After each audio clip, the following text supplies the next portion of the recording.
Hello fellas.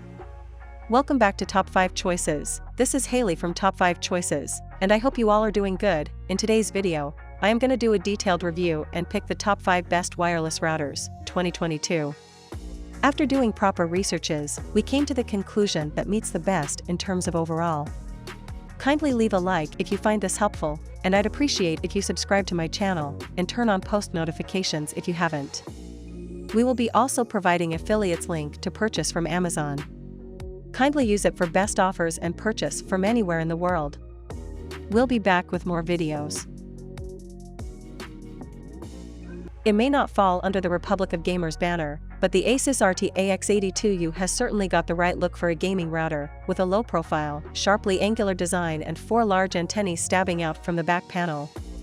And, on the front panel, there's a pair of eyes, 2 small LED panels that glow with smoldering colors.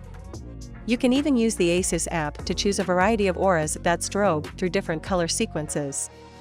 Gaming gimmickry aside, the RT AX82U gets all the basics right, offering dual-band Wi-Fi 6, aka 802.11x, with a top speed of 5,400 megabits per second, 5.4 gigabits per second. There are faster Wi-Fi 6 routers, including the ROG Rapture, which boasts a massive 11 gigabits per second, but that's a good speed for a router in this price range.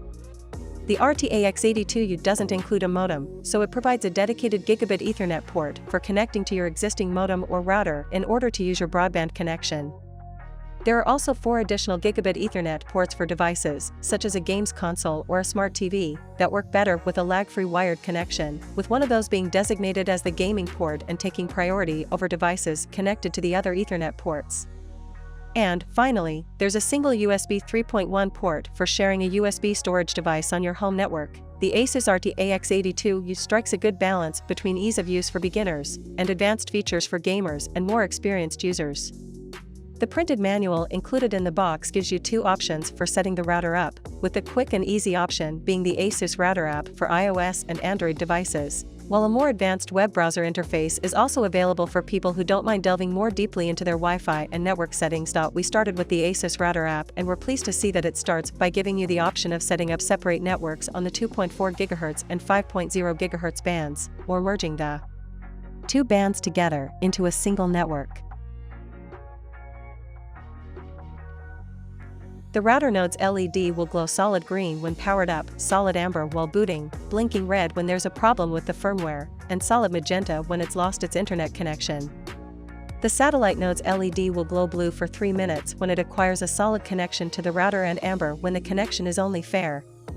A magenta LED indicates that the node has failed to sync with the router. The router node has a single multi-gig, 2.5 Gbps, WAN port and 4 gigabit LAN ports, and the satellite node also has 4 gigabit LAN ports. Neither component is equipped with a USB port for connecting a printer or other peripheral.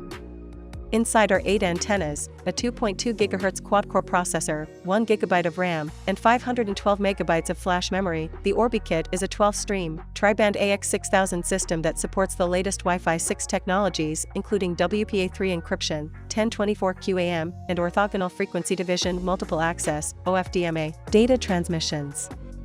It also supports 4x4 MUMIMO simultaneous data streaming and signal beamforming, and can reach maximum data rates of up to 1,200 megabits per second on the 2.4 GHz band and up to 2,400 megabits per second on each of the 2.5 GHz bands. The RBK852 uses the same mobile app as the Orbi RBK13 Wi-Fi 5 system, but there are a few significant differences. The RBK13 comes with basic parental controls courtesy of Disney Circle and uses Netgear's Armor, powered by Bitdefender, to protect your network and clients from malware and viruses, but the RBK852 does not currently offer either feature, although a company rep told me that both are on the roadmap to be added early in 2020. The AX11000 offers some serious power, so it is no surprise that it comes in a larger package. This is a horizontally oriented router in an almost matte black plastic that takes up considerable desktop real estate with its square design. On top of that, it has a large brick of a power supply that also takes up even more space, along with a total of 8 antennas that are adorned in red. Unlike some competitors and even lesser routers, the antennas are all in a fixed location and cannot be fine-tuned via repositioning. There are also a large number of holes on the top of the router and an LED in the center position on top that thankfully can be turned off. As the AX11000 is a high-end router, it follows that the specs are top-notch. At the heart of every router is a CPU, and this one has a 1.8 GHz 64-bit quad-core CPU, along with 3 coprocessors, 1 GB of RAM, and 512 MB of flash storage. Ports are covered well also, with a pair of USB 3.0 ports, one Type-C and the other a Type-A. The Ethernet ports are plentiful as well, with a single WAN port that is 2.5 gigabits per second and 8 LAN ports that are gigabit speed. There is also static link aggregation available for port pairing. On the wireless side, the AX11000 lives up to its name and supports 802.11x, better known as Wi-Fi 6. This is a tri-band router with a single 2.4 GHz network with claimed speeds of 1,148 megabits per second, plus a pair of 5 GHz networks that have speeds of 4,804 megabits per second. That all adds up to 10,756, and then TP-Link rounds this up to 11,000 with some fuzzy math, and voila, you get the router's name. This router also has other cutting-edge wireless technology, including 4x4 MU-MIMO, beamforming, orthogonal frequency division, multiple access, OFDMA, and dynamic frequency selection, DFS. The Google Nest Wi-Fi design is a stark departure from the Google Wi-Fi that preceded it.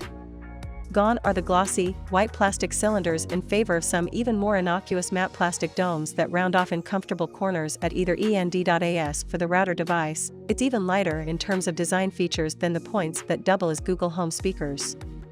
All you'll find here is a single, white LED that shines through the plastic shell to indicate a connection. On the bottom, you'll find a tough rubber base hiding 2 Ethernet ports, one WAN and one LAN, as well as a standard AC charging port. Of course, the point device is a bit more stylish while looking nearly identical. Its major differences are the 4 far-field microphones on top and the 360-degree speaker with 40mm driver inside, bedecked by a single, round LED on the undercarriage that responds when asked questions via your voice. These units have no Ethernet ports included, making them considerably less useful than the previous generation products, but perhaps more focused. When it comes to setting the network up and the interface therein, Nest Wi-Fi is no longer set up using the Google Wi-Fi app, but rather the Google Home app. This is because part of the system is technically a Google Home speaker, making it easier to manage both within the same app. Google Wi-Fi will still exist for those who stick with the original model or opt to just add a Nest Wi-Fi point to their original model. The Google Nest Wi-Fi to perform just as well as the original Google Wi-Fi in our normal use, chewing through downloads and streaming video over our 100 megabits per second service via Verizon. This is especially impressive considering that our review unit only includes a single router and point device, compared to the 3 router/points included in our Google Wi-Fi setup. Comparatively, the Nest Wi-Fi performed marginally faster than the original model at 5 GHz in the Ookla speed test, and just as quickly in our file download test. One look at the Asus Rapture GT AX1100 tells you that it means business. Even before you attach the 8 separate antennae, the bulky square router with its sharp, angular edges looks like something out of Battlestar Galactica. It measures 250 mm wide and deep, and with all those antennae poking up into the air it stands 180 mm high, so this is a router that will need plenty of room to get set up properly. It packs some serious networking power, though, boasting tri-band Wi-Fi 6 with a top speed of 11,000 megabits per second, 11 gigabits per second. The tri-band router also sets up 3 separate networks, with 2 networks on the 5 GHz bands, and 1 on 2.4 GHz, with the option of assigning one of those bands as a dedicated gaming network that takes priority over the other bands for maximum performance. The router also supports Asus AI Mesh technology for mesh networking, so you have the option of using it with other Asus routers to create a more extensive network if you ever move to a larger home or office.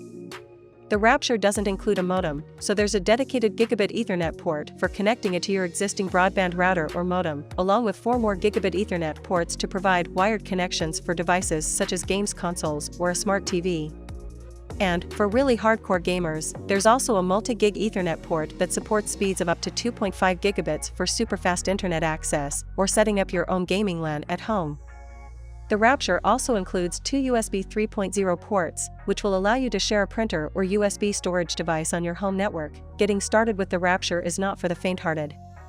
The router's quick start guide doesn't mention an iOS or Android app that can help you to set the router up properly. It simply tells you to use either an Ethernet or Wi-Fi connection to connect to the router so that you can configure the network through the router's web browser interface. That might be fine for hardcore gamers who are used to configuring routers via a browser interface, but it's not at all user-friendly for the rest of us. Fortunately, once we'd used the web browser interface to set the router up, we did find that we were able to view the router and most of the basic network settings using the standard ASUS router app that is provided for ASUS more conventional domestic routers.